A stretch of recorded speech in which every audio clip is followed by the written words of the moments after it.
Si je vous dis que le 1er juillet, j'ai déjà acheté 7 livres, on était mal barré quand même pour bien commencer le mois. Allez, je vous montre ça tout de suite.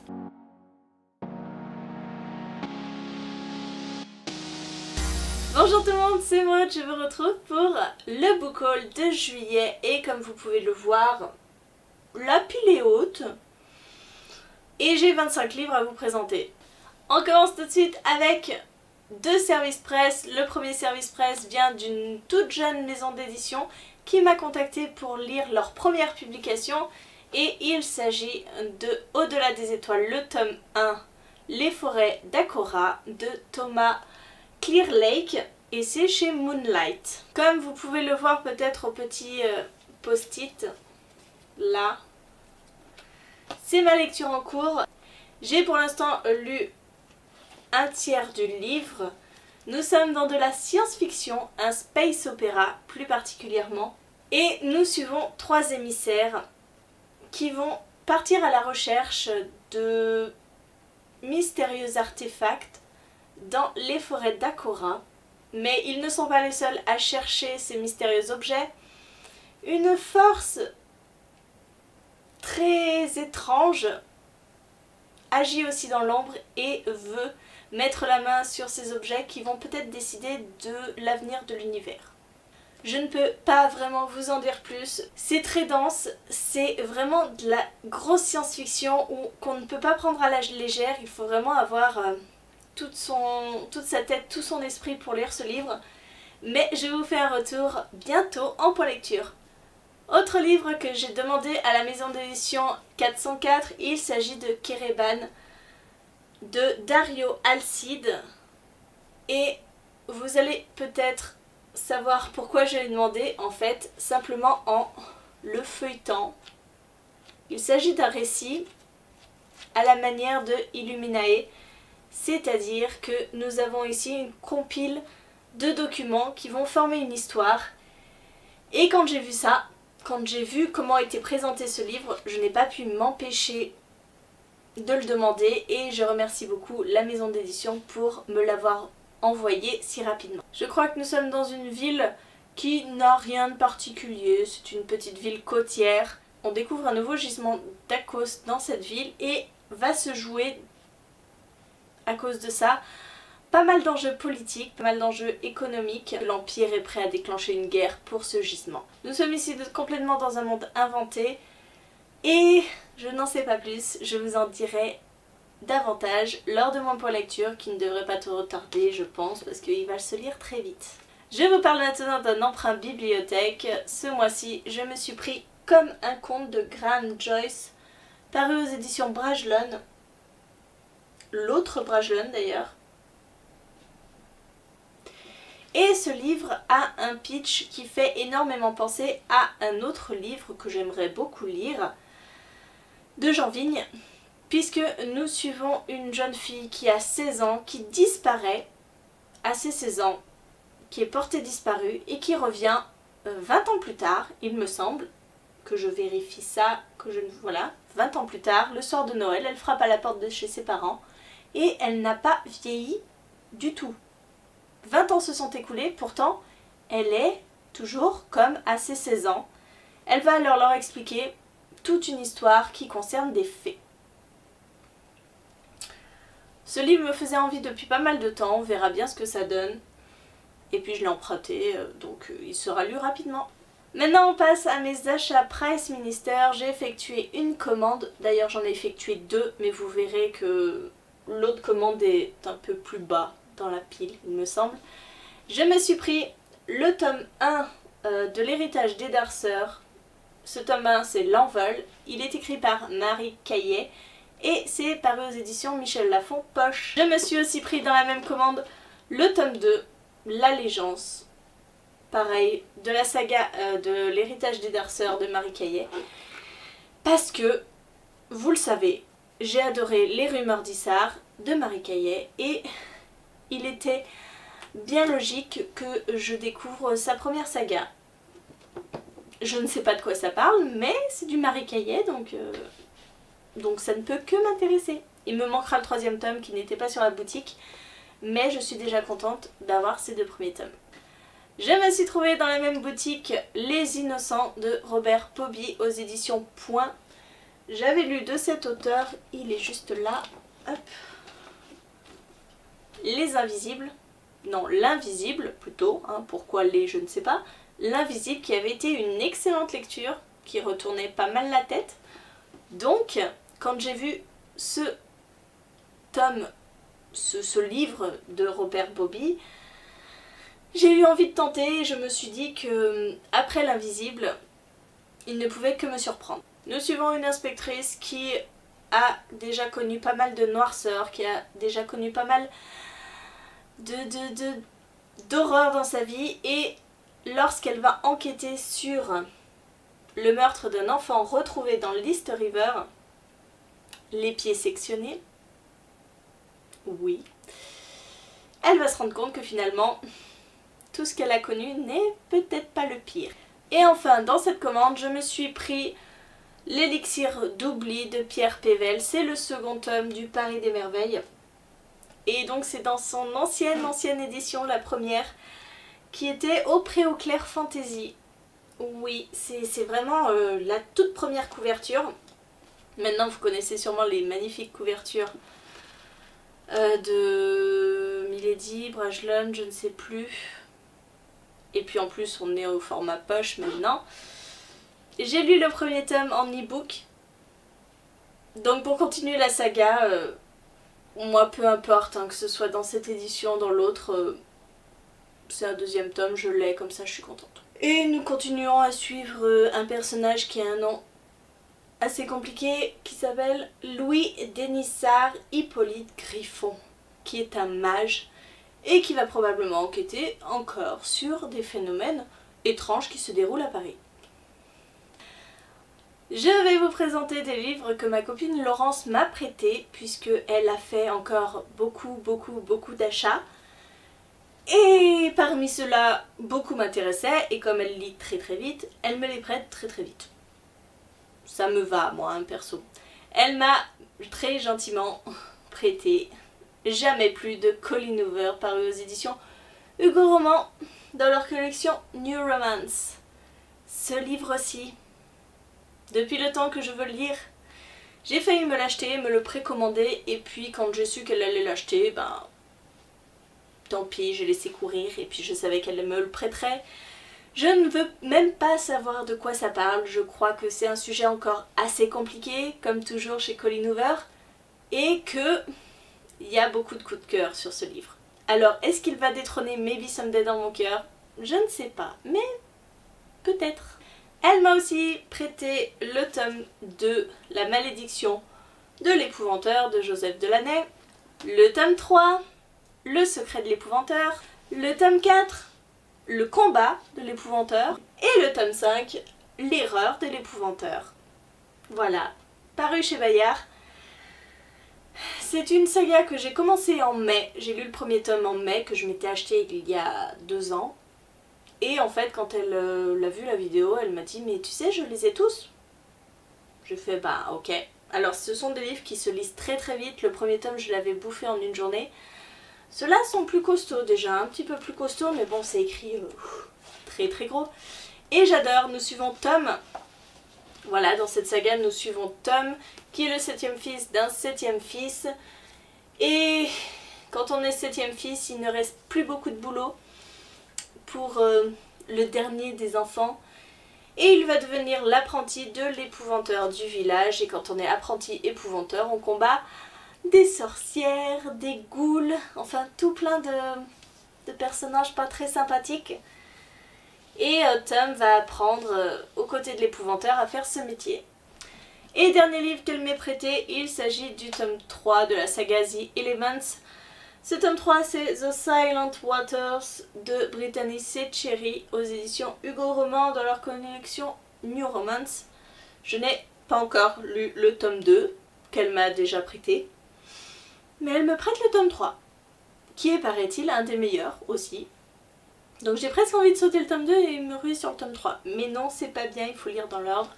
Donc je lirai dans l'ordre. Et encore une fois, je n'ai aucune idée de quoi parle ce livre. C'est une histoire d'amour entre 2 personnes, mais je ne sais pas exactement les problèmes que vont avoir ces deux personnes. On verra bien en lisant. Et je vais vous parler d'une seconde commande Price Minister. La voici, la voilà, elle est ici. J'ai pris, parce qu'il était présent, il était dedans, ce tout petit livre, Le dernier jour d'un condamné, de Victor Hugo, paru chez Libri Littérature. Et en fait, ce livre est déjà lu. Et ça me confirme que les classiques, ce n'est toujours pas pour moi. Il a beau faire 80 pages, je l'ai traîné quand même dans pas mal de jours. Et comme dit le titre, on va suivre le dernier jour ainsi que les jours d'avant d'un condamné à mort, d'un condamné à la guillotine. Et on va suivre un petit peu le cours de ses pensées, le cours de ses regrets, etc. etc. Celui-là bientôt en point lecture. Hein. Dans cette même boutique, j'ai trouvé le tome 1, 100 jours en enfer, le tome 2, Trafic, et le tome 3, Arizona Max, de la saga Cherub, écrit par Robert Muchamore et paru aux éditions... C'est paru chez qui? Casterman. Mes beaux-parents m'avaient trouvé pas mal de tomes de cette saga, mais vous m'aviez bien conseillé de commencer par les premiers, forcément quand même, dans une saga c'est mieux. Donc voilà, je me suis trouvé à moindre prix ces 3 tomes sur la boutique Price Minister. Donc il n'y a plus qu'à commencer. Nous sommes dans des histoires d'espions, de jeunes espions il me semble. Si vous avez vu ma vidéo Quand les Imaginales viennent à toi, vous avez vu que j'ai reçu un livre de la part de Elodie et de Stéphanie, donc Elliot et des livres et Pikiti Bookin. Et ce livre a été gentiment offert par l'auteur, donc Anselm Hochkorn, lors des Imaginales.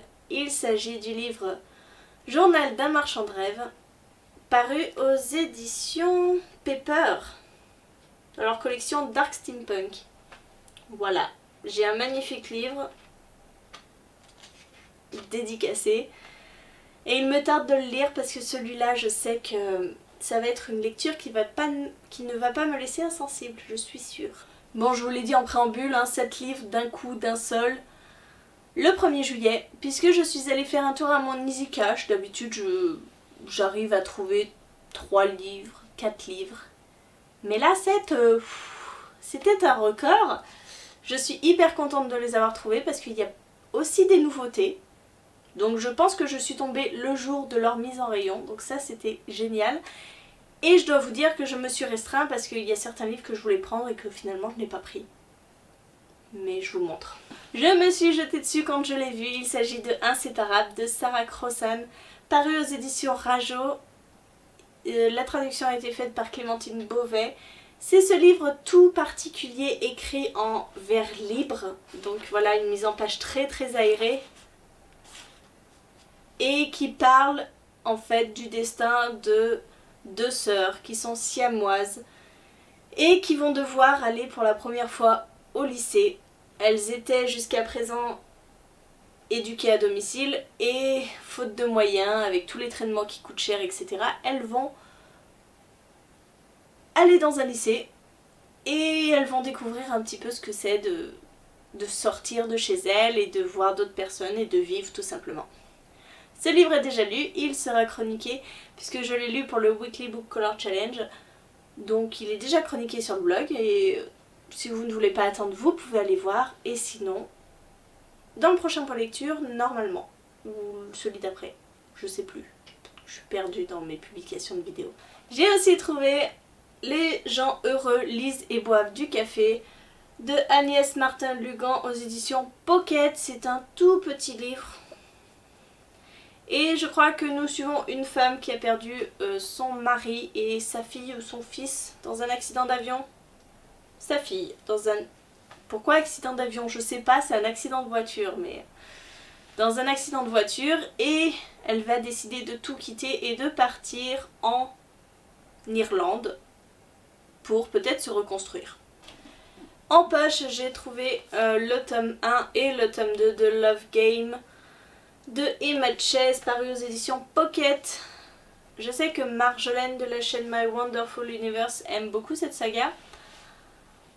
Il me semble que je l'ai vue sur sa chaîne. Donc bon, des petites poches à moindre prix, de la romance. Ça peut que très bien passer, je pense.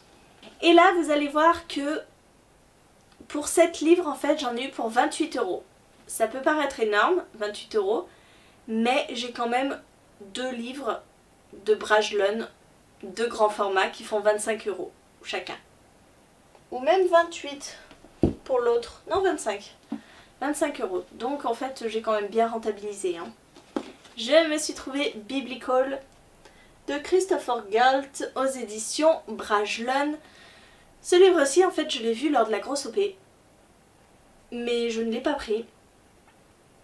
Donc c'est fou comme un titre que l'on voit en papier, comme ça, qui nous saute aux yeux, peut paraître insignifiant quand on le voit parmi d'autres e-books. Lors de la grosse OP, je n'ai pas du tout fait attention à ce titre et en fait, quand je me suis retrouvée dans mon EasyCat, j'ai dit « Ah mais oui, mais je l'ai vu celui-là, mais c'est quoi ?» Et du coup, je l'ai pris. Nous sommes dans une histoire très particulière puisque une vague d'hallucinations va s'emparer du monde. Voilà, au début simplement des ombres ou des petites apparitions comme ça. Et d'un seul coup, des événements beaucoup plus réels. Une jeune adolescente va assister à l'exécution de Jeanne d'Arc en pleine rue, ou une personne va se perdre dans la jungle préhistorique. Vous voyez, comme si toutes les époques se confondaient. C'est très spécial. Je n'en sais pas plus de cette histoire, mais ça m'intrigue plutôt pas mal. Alors on va sauter dedans, et puis sans trop en savoir. Le second livre Brajlön, c'est celui-ci, c'est Homunculus, ça doit dire comme ça, Homunculus, de James P. Belloc. Je ne suis pas sûre qu'il ait des super avis, mais en fait, il me faut pas plus en fait que ça. J'ai pas besoin de plus. C'est un livre à 25 € que j'ai eu à 7 €. Il est juste magnifique. Nous sommes dans la collection Steampunk de Brajlön, il me semble. Ce n'est pas le mois du cuivre, je crois pas, puisqu'il est tout en or. Mais ce livre est trop beau. Ce livre est magnifique. Et nous sommes dans un univers steampunk, fin du 19e siècle à Londres, où une lutte sans merci va avoir lieu pour s'emparer d'un homunculus. Voilà, c'est une créature fantastique qui pourra décider du destin du monde. Ce livre est trop beau et je ne regrette pas du tout mon achat. On verra bien si le packaging est aussi beau et aussi bon que ce qui se trouve à l'intérieur. Et le dernier livre que j'ai trouvé à mon EasyCat, il s'agit de La Déferlante de Michael Buckley aux éditions PKJ. J'avais très envie de lire ce livre puisque le tome 2 est sorti il n'y a pas si longtemps. Et il me faisait très envie vu les énormes avis, les très bons avis que j'entends un peu de partout. Ici, je crois que nous voyons apparaître de la mer, sortir de la mer des créatures, les alphas. Les alphas surgissent de la mer et ils vont demander à être intégrés à la population normale. C'est du PKJ, ça doit être écrit très gros. Il me fait trop envie. Je me suis aussi procuré un e-book ce mois-ci. Il était en offre exceptionnelle gratuit sur Amazon. Il s'agit de l'e-book Vampire mais pas trop. Le premier tome à fleur de sang de Audrey Lardy. Voilà, il y avait une offre, j'avais vu sur son compte Instagram qu'il était offert, donc je me le suis procuré. Et quelques temps après, j'ai été contactée par Audrey qui me l'a gentiment proposé en service presse, en papier, donc je devrais le recevoir très bientôt. Et vous le verrez forcément dans le prochain book haul. Petit rappel avant de couper cette vidéo, un concours est en cours sur ma chaîne pour fêter les 1000 abonnés. Ce concours, le jour où vous verrez cette vidéo, est encore valable pour une semaine encore, donc ruez-vous sur la vidéo que je vous mets dans le petit i et en barre d'infos pour tenter votre chance et peut-être gagner un de mes coups de cœur de cette année ou de l'année dernière. Voilà, c'est fini. Ça allait vite cette fois, non? Je sais pas. Je trouve que c'est un book haul qui est allé relativement vite. Je peux me tromper. Je verrai bien quand je ferai le montage. Mais en tout cas, voilà, je suis ravie de vous avoir présenté ces acquisitions. J'espère que vous avez trouvé peut-être des nouvelles idées d'achat. Des nouvelles idées à mettre sur votre wishlist. N'hésitez pas à me dire en commentaire si vous avez lu un de ces livres, ce que vous en avez pensé, si peut-être certains vous font envie, que vous voudriez lire avec moi en lecture commune. N'hésitez surtout pas. En attendant, je vous fais des gros bisous, je vous souhaite une très bonne journée, de très bonnes lectures et je vous dis à très bientôt pour une nouvelle vidéo.